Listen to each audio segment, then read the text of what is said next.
அதிமுக செங்கோட்டையனை நீக்கியிருக்காங்க. நேற்று பசுமன் ஜெயந்தி போயிட்டு வந்ததுலேருந்து ஒரே பேசு பொருளாக இல்லை. அண்ணா திராவிட முன்னேற்ற கழகத்தில் அவங்க இயக்கத்தில் ஒரு அவங்க இயக்க தலைமை ஒரு முடிவு எடுத்திருக்கிறாங்கன்னா நீங்கள் அந்த இயக்க தலைமை கிட்ட தான் கேட்கணும்.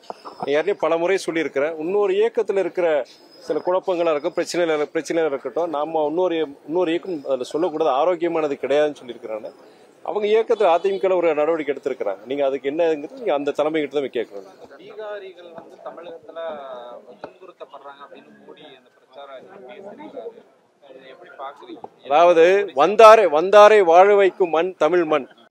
இன்னைக்கு பீகார் மாத்திரம் கிடையாது, இன்னைக்கு ஒரிசா இருக்கட்டும், நீங்க ஜார்க்கண்டா இருக்கட்டும், இந்தியாவில் இருக்க மிகவும் பின்தங்கிய மாநிலங்களை சார்ந்தவர்கள் அவங்க இங்க வராங்க, குழப்புக்காண்டி இங்க வர்றாங்க.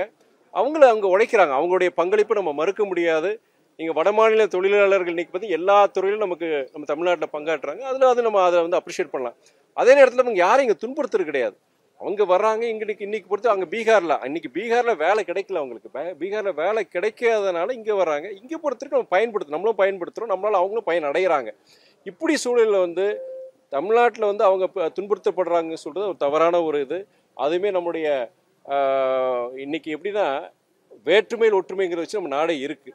அப்படி இருக்கும்போது ஜாதி மத அரசியல் எல்லைகளை கடந்து நம்ம நம்மளுடைய நாட்டினுடைய பிரதமர் செயல்படணும்.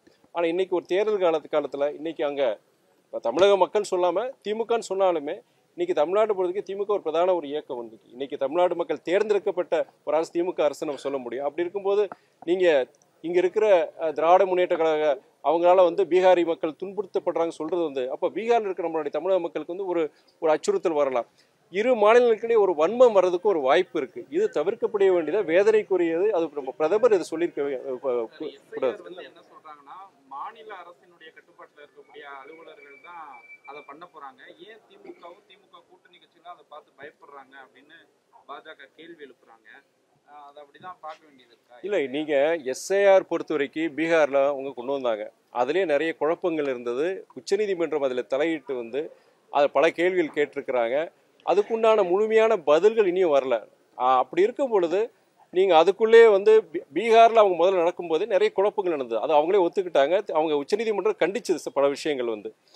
இப்படி இருக்கும் பொழுது, இப்படி இருக்க சூழ்நிலையில் நீங்கள் 12 மாநிலங்கள் தமிழ்நாடு உட்பட 12 மாநிலங்கள் எஸ்ஐஆர் அவங்க கொண்டு வரது அது நீங்கள் வடகிழக்கு பருவமழை ஆரம்பிச்சிருச்சு. உங்களுக்கு பண்டிகை காலம் வேறு, அடுத்து உங்களுக்கு கிறிஸ்மஸ், நியூ இயர், பொங்கல் வரப்போகுது. இந்த நேரத்தில் பல பேர் உங்களுக்கு விடுமுறைக்காண்டி அவங்க வீடுகளுக்கு சொந்த ஊர்களுக்கு போவாங்க. இந்த நேரத்தில் அவங்க வீடு பூட்டியிருந்தாரா, இங்கே ஆள் இல்லை. அப்போ அந்த பொறுத்த வரைக்கும் அந்த இது பொறுத்த வரைக்கும் அவங்களுக்கு அந்த வாக்குரிமை அவங்க பறிக்கப்பட்டதுக்கு ஒரு வாய்ப்பு இருக்குது. இதே தான் அங்கே பீகாரில் நடந்தது. நடத்தக்கூடாதுல எஸ்ஐஆர். ஆனால் எஸ்ஐஆர் பொறுத்த வரைக்கும் இன்னைக்கு உச்சநீதிமன்றம் சொல்லியிருக்கிறாங்க.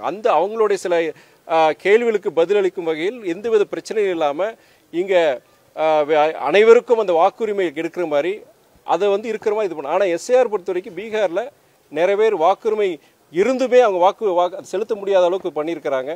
தகுதியானவர்களுக்கு வாக்குரிமை இழந்திருக்கிறாங்க. அதே மாதிரி இங்கே என்னன்னா வடமாநிலம் வந்திருக்க நிறைய பேருக்கு அந்த வாக்குரிமை கொடுக்கறதுக்கு உண்டான முயற்சின்னு சொல்றாங்க. அப்படி இருக்க பல சந்தேகங்கள் இருக்கு. இந்த சூழ்நிலையில் பொறுத்த வரைக்கும் எஸ்ஐஆர் அவசரம் இந்த 2 மாசத்துக்குள்ள பண்ணி கொடுக்கணும். அது 4 மாசத்துல அவங்க எலெக்ஷன் வரப்போ 4-5 மாசத்துல அது தவிர்க்கப்பட வேண்டியதான் நான் என்னுடைய எல்லாருக்குமே தான் பொறுப்பு, விஜய் மட்டும் பொறுப்பு கிடையாது.